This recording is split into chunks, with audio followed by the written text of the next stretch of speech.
अजितदादा पवार यांच्यासारखा मुरब्बी नेता आज आपल्यात नाही, याचं संपूर्ण महाराष्ट्राला दुःख झालेलं आहे. आणि यामध्ये एक काही महत्त्वाच्या गोष्टी की ते कोणत्या लोकात गेले असतील, शिवलोकात गेले की इतर कुठल्या याच्यामध्ये गेले, वैकुंठाला गेले की कुठं गेले हे काही सांगता येणार नाही आहे. पण हा अपघात झाला असं खुद्द त्याचवेळी शरद पवार जे महाराष्ट्राचे ज्येष्ठ नेते, मुख्यमंत्री जे होते आणि कृषी मंत्री भारताचे होते, त्यांनी स्पष्ट सांगितलं की हा अपघात असेल. परंतु त्यानंतर काही ज्या महत्त्वाच्या घटना आहेत की ज्यावेळेस एखादा माणूस मृत्यू जर पडला तर हिंदू धर्मशास्त्रामध्ये त्या कुटुंबाला संपूर्णपणे 13 दिवस जेवण करायचं नाही चुलीवर, त्यानंतर केस डोक्यावरून धुवायचे नाही आहेत आणि आपली सीमा, गावाची सीमा सोडून बाहेर जायचं नाही, इतर कोणतेही कृत्य करायचे नाही आहेत आणि पूर्णपणे म्हणजे एकंदरीत विधिवत दृष्टिकोनातून 13वा होईपर्यंत गावामध्येच आपलं त्या मृत्यूच्या संदर्भामध्ये काही शोक करीत लोक भेटायला येणारे ते आपल्याला जेवण वगैरे आणून देतील वगैरे, अशा पद्धतीने ते 13 दिवस व्यतीत करत असतात. परंतु येथे 28 तारखेला जेव्हा हे यांचा अपघात झाला अजितदादाचा, त्यानंतर मात्र 2च दिवसात राजकारणाची सगळी चक्र फिरायला लागली आणि मग हा जो प्रकार घडलेला आहे या संदर्भामध्ये खूप नंतर हळूहळू शंकाही उपस्थित करायला लागल्या. म्हणजे त्यांचा एकंदरीत दृष्टिकोनातून हा जो भाग आहे की लोक शोक करण्याऐवजी आता एक वेगळ्या पद्धतीनेच ते त्यांच्या संदर्भामध्ये बोलू लागलेले आहेत. आता लोक काय म्हटले की दादाच्या अपघाताबद्दल महाराष्ट्राच्या मनात शंका, आणि त्यावेळेस आता अधिवेशन सुरू झालं त्यानंतर हा प्रकार तर जास्त मोठ्या प्रमाणामध्ये झालेला आहे. तर पहिल्या दिवशी अधिवेशनाच्या विधानसभेत भास्कर जाधव तर म्हटले दादाच्या अपघाताबद्दल महाराष्ट्राच्या मनात शंका आहे. त्यानंतर रोहित पवार यांनी ते सांगितले की मला दादा जिपऱ्या म्हणायचे, जिपऱ्या काढून टाक वगैरे म्हणायचे वगैरे, त्यांच्या त्या आठवणी. त्यानंतर आपल्या आदिती तटकरे मंत्री त्याही, त्यानंतर हसन मुश्रीफ आदींनी म्हणजे एकंदरीत विधानसभेमध्ये विविध प्रकारे आपले अश्रू जे होते ते त्यांना अनावर झाले होते. त्यांनी म्हणजे अत्यंत हृदयदायक अशी भाषणं केली. आता इथपर्यंत हे ठीक झालेलं आहे. परंतु आज यानंतर रोहित पवार हे इतके आक्रमक झाले की त्यांनी सांगितलं की हा जो प्रकार झालेला आहे तो कशा पद्धतीने झाले, या अपघाताची चौकशी व्हावी वगैरे. तर आता त्यामधली जी महत्त्वाची जी माहिती आहे ती मी आपणापुढं सादर करत आहो. यामध्ये एक महत्त्वाची एक गोष्ट अशी घडली होती की विमान दुर्घटनेतील हा अपघात होता की घातपाताची चौकशी सुरू आहे आणि या विमानाचा जो साक्षीदार असतो, ब्लॅक बॉक्स म्हणून असतो, तो आगीमुळे जळाला अशी एक माहिती त्या काळामध्ये दिलेली होती नागरी विमान वाहतूक मंत्रालयाने. त्यानंतर आपले राष्ट्रवादी काँग्रेसचे नेते होते अमोल मिटकरी यांनी सांगितलं की अपघातग्रस्त विमानाची टेल म्हणजे शेपटीकारचा भाग सुशिक्षित असताना त्या ठिकाणी असलेला ब्लॅक बॉक्स कसं काय जळाला.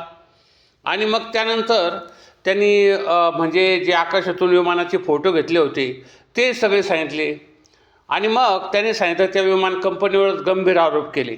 त्यानंतर मग विमानाचा ब्लॅक बॉक्स त्याच्या शेपटीमध्ये असतो आणि ज्यावेळी विमानाचा अपघात होतो त्यावेळेस विमानाची टेल म्हणजे शेपूट काय पूर्ण जळत नसती आणि या अपघातामध्ये जी विमानाची शेपटी होती ती पूर्ण सुस्थितीत होती, ती अजिबात जळालेली नाही आहे. त्यामुळं हा ब्लॅक बॉक्स आहे हा डॅमेज होण्याचा काही संबंधही नव्हता आणि हाय टेम्परेचरमध्ये सुद्धा किती आग लागली तरी हा टेम्पो जळत नसतो हा ब्लॅक बॉक्समध्ये, म्हणजे टेम्परेचरला खूप टेम्परेचर आलेलं असलं तर. आणि मग अजित पवार यांचा ज्यावेळेस अपघात झाला त्यावेळेस नेमकं काय घडलं याबाबत स्पष्ट माहिती आहे ना ती काही समोर येत नाही आहे. दरम्यान एका अधिकाऱ्याने सांगितलं की विमानात 2 कॉकपिट क्रू मेंबर होते आणि ते ओ शिट असं म्हटल्याचं ऐकू आलं. आता यामध्ये या अजित पवार यांच्यासह 5 जणांचा या विमान अपघातात मृत्यू झाला. यात अजित पवार यांचे वैयक्तिक सुरक्षा रक्षक, 2 कॉकपिट क्रू पायलट व इन कमांड सुमित कपूर आणि सहवैमानिक शांभवी पाठक यांचा मृत्यू झाला.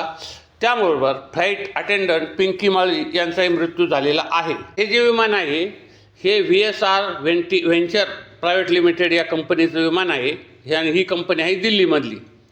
आता त्यावेळेस नेमकं काय घडलं होतं तर हे जे DCGA जे म्हणतात अधिकारी ते म्हटले क्रूकडून शेवटचे शब्द आले ओशी, यापेक्षा जास्त काही घडलेलं नाही. आता हे ब्लॅक बॉक्स संदर्भातली एक माहिती. आता ब्लॅक बॉक्स म्हणून असतो विमानामध्ये, हा सेफ्टीमध्ये ठेवलेला राहतो आणि हा एक इलेक्ट्रॉनिक रेकॉर्डर असतो महत्त्वाचा. तो तांत्रिक डेटा, वैमानिकांमधील संभाषण आणि फ्लाईट डेटा रेकॉर्डर FDR आणि कॉकपिट व्हॉईस रेकॉर्डर CVR असे त्याच्यामध्ये 2 भाग असतात.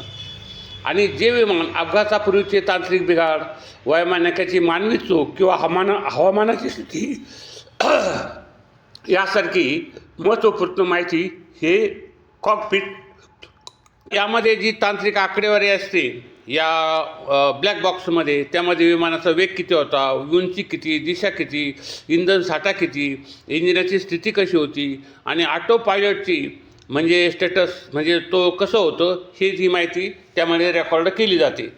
त्यानंतर वैमानिकाचं जे म्हणजे संभाषण असतं कॉकपिट व्हॉईस रेकॉर्डर, यामध्ये अपघाताच्या शेवटच्या 2 तासामधील वैमानिकामधील संवाद आणि कॉकपिटमधील आवाज रेकॉर्ड केले जातात. तसंच अपघाताचं कारणही यामध्ये येतं. विमानातील तांत्रिक बिघाड होता की मानवी चूक होती म्हणजे ह्युमन एरर किंवा बाह्य घटकामुळे अपघात झाला याची माहिती मिळते. त्यानंतर विमानाने उड्डाण केल्यापासून टेक ऑफ ते लँडिंगपर्यंतचा प्रवासाचा संपूर्ण तपशील या ब्लॅक बॉक्सद्वारे मिळतो. हे जे उपकरण आहे हे साधारणपणे विमानाच्या मागील भागात म्हणजे टेल एंड असतं की ज्याला आपण सेफ्टी म्हणतो तिथं ठेवलं जातं. तिथं अपघाताचा फटका सर्वात कमी बसतो कारण ते फार शेवटलं असतं. आणि हे अत्यंत उच्च तापमान 1100°C जरी असलं किंवा पाण्याखाली सुरक्षित राहण्याचे डिझाईन त्याची केलेली असते. आणि हे चमकदार नारिंगी राक्षस असतो, नारिंगी रंग त्याचा असतो नारिंगी रंगाचं, त्यामुळं ते सहज लांबूनही ओळखता येतं असं असतं. ब्लॅक बॉक्स नाव जरी असलं तर त्याचं जे भाग आहे तो ब्लॅक म्हटलं असलं त्याला तरी ते नारिंगी रंगाचं असतं. आता हे जे ब्लॅक बॉक्स आहे हे सुरक्षित राहावं म्हणून तो स्टील किंवा टायटॅनियमचा बनवण्यात आलेला आहे. 1 तासापर्यंत 1000°C जास्त तापमानात ब्लॅक बॉक्स सुरक्षित राहतो. समुद्राचं खारं पाणी किंवा इतर ठिकाणी 6000 मीटर खोलीपर्यंत हा सुरक्षित राहतो. विमान समुद्रात कैद झाला असेल तर ब्लॅक बॉक्स शोधण्यासाठी यावर एक बिकन किंवा सिग्नल असतो आणि हा अल्ट्रासाऊंड सिग्नल अपघातानंतर 30 ते 90 दिवसापर्यंत सिग्नल पाठवतो. ऑस्ट्रेलियाच्या संरक्षण मंत्रालयाच्या माहितीनुसार संशोधक डेव्हिन वॉरेन यांनी सर्वप्रथम ब्लॅक बॉक्सचा शोध लावला. वॉरेन ऑस्ट्रेलियातील मेलबर्नच्या एरोनॉटिकल रिसर्च लॅबमध्ये संशोधक होते आणि 1950च्या मध्यात एक विमान अपघाताच्या डेव्हिड वॉरेन तपास करत होते. त्यावेळी विमानात दुर्घटनेआधी नक्की काय झालं होतं याची माहिती मिळाली तर अधिक चांगलं होईल अशी कल्पना सुचल्यानंतर त्यांनी संशोधन सुरू केलं आणि 1960मध्ये ऑस्ट्रेलियामध्ये पहिला ब्लॅक बॉक्स विमानात बसवण्यात आला आणि भारतामध्ये हा 2005पासून सर्व विमानामध्ये ब्लॅक बॉक्स बसवणं हे अनिवार्य करण्यात आले. तर हे बॉक्स जो आहे तो आता सुरक्षित आहे असं तो लोक म्हणतात आता. कारण बारामती पोलीस स्टेशनमध्ये देखील हे थोडीशी रोहित पवार आणि त्या पोलीस अधिकाऱ्यांचे थोडंसं बोलणं झालं. त्यावरून त्यांनी सांगितलं की हा 4ही बाजूनी ब्लॅक बॉक्स सुरक्षित आहे आणि त्यानंतर तो तपासासाठी पाठवलेला आहे आणि व्यवस्थितरित्या त्यातून सत्य काय आहे ते बाहेर येईलच. परंतु यांचं म्हणणं वेगळंच आहे. हे रोहित पवार हे जास्त आक्रमक झालेले आहेत की नेमकं काय झालेलं असेल. आता आपण दैवी शक्तीनुसार जर बघितलं तर परमेश्वरवरून सगळं काही पाहत असतो आणि हे सगळे देवदेवता त्यावेळेस असतातच. म्हणजे असं काही घटना घडली किंवा काय घडलं, एक शनी महाराज आहेत, त्यानंतर राहू आहेत, केतू आहेत, हे सगळे यांचा प्रभाव या गोष्टीवर पडलेलाच असतो. तर ज्योतिषशास्त्राच्या दृष्टिकोनातून जरी बघितलं तरी हे नेमकं काय घडलं, कसं घडलं हे सुद्धा स्पष्टपणे सांगता येत असतं. कारण काही ज्योतिषांनी वर्तवलं होतं की एक मुख्यमंत्री दर्जाचा अधिकारी यावेळेस विमान अपघातामध्ये जाणार आहे आणि त्याचं कारण हे देवताचा त्याच्यामध्ये रोष होता किंवा काय होतं किंवा ते बरेचशा काही गोष्टी ते सांगत असतात.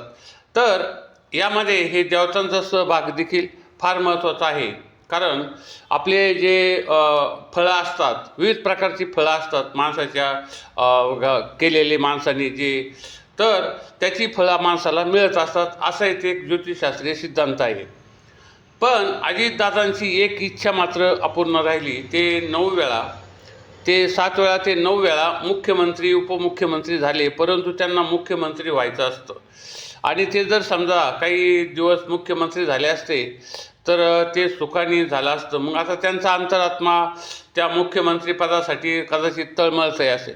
परंतु आईनं ह्या जिल्हा परिषदेच्या निवडणुका, महापालिकेच्या निवडणुका, त्यानंतर नगरपालिकेच्या निवडणुका, या काळामध्ये या सगळे जिंकून देऊन ते गेलेले आहेत, हेही लक्षात घ्यायला पाहिजे.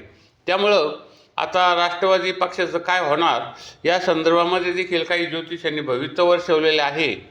आणि नेमका राष्ट्रवादी पक्ष हा टिकणार की एकत्र होणार की हा नष्ट होणार किंवा एकाच घराण्यातला पक्ष असल्यामुळे याची नेमकी काय घटना होणार हे आता ज्योतिषी सांगणार आहेत आणि ते तुम्हाला लवकरच समजेल. तर आमचं हे ATM न्यू वर्ल्ड चॅनल म्हणजे लाखो लोक 10 लाख 15 लाख साधारण बघत असतात. आपण या चॅनलला जास्त शेअर, लाईक, सबस्क्राईब करा आणि सबस्क्राईब करून तुम्हाला काय वाटतं याचं कॉमेंटही करा. बस, धन्यवाद आणि सबस्क्राईब करा.